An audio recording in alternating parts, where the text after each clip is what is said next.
We're not missing this one like we did Jake Wallman, baby. Steve Yzerman has busted out his pen, printed out the contracts, and sent them over to the Players' Way as the Red Wings have signed Captain Dylan Larkin to an 8-year, $8.7 million extension with the Wings. Take a look at this. The reports came out maybe like a few hours ago saying that contract talks had picked up between the Larkin camp and the Red Wings. Wed rings. Huh, interesting. Wedding rings, that sounded like. But the Wings end up signing Larkin to essentially a deal slightly more expensive than Bo Horvat and his $8.5 million AAV deal. He got that for 8 years, Larkin's getting his for 8 years, and in my opinion, if you're just using Bo Horvat as the main comparable like everyone had seemingly been doing the past little while here, this is a really good deal. And for the most part, I do feel like Larkin is a better player than Horvat, and the magnitude as to how much he's better is much greater than a $200,000 difference would be per season. Does that kind of make sense to you? Bo Horvat being 8.5, I still think that's an overpay. Dylan Larkin being 8.7, I feel like you could say he even got underpaid a little bit. But to be honest, with all the reports over the past few months that Stevie Y did not want to go too high into the $8 million range, how Larkin and his camp wanted 9, a lot of people sort of felt 8.5, 8.6, 8.75, that should be sort of the territory you're aiming for to realistically get done, and if you can get in anything under 9, then you're probably liking this as a Red Wings fan.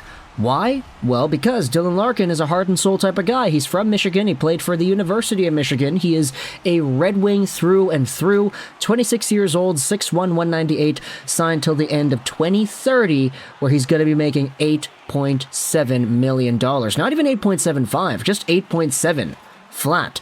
No signing bonus either, so there you go. That helps out with the cap management, I think. Go over to Larkin and this season's point of view. He's got 57 points in 59 games played.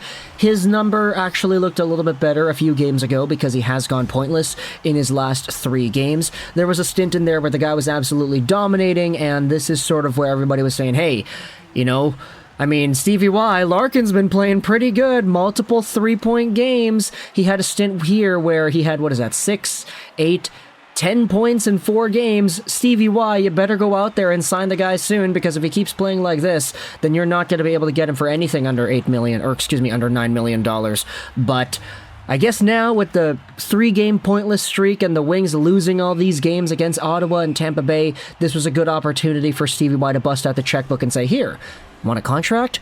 And it gets done. 8.7 AAV. This really is something that you can't complain about. You talk about Barzal being the other comparable people we're talking about. He's making 9+, and I mean, making significantly less than that is a Dylan Larkin, and I think that's a pretty good deal if you wanted to lay things out side by side.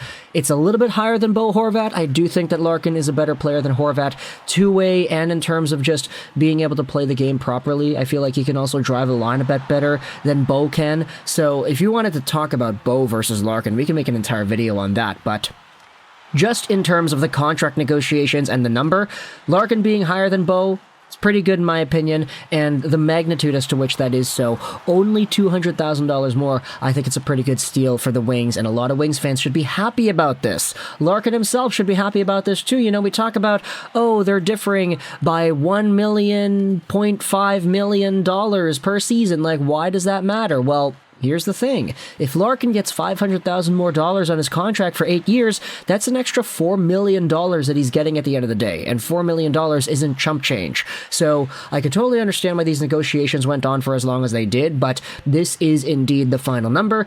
$8.7 million AAV by 8 years, aka $69.6 million in total. We've been seeing a lot of 69s recently. Lars Eller gets traded. He has, 69 games played in his career high year. He also has 69% of his salary being paid out by the Avalanche, and now Dylan Larkin gets a $69.6 million contract. That's kind of nice over there. Let me know your thoughts in the comment section below about Dylan Larkin getting this contract from Stevie Y. I hope you enjoyed this video, and bye.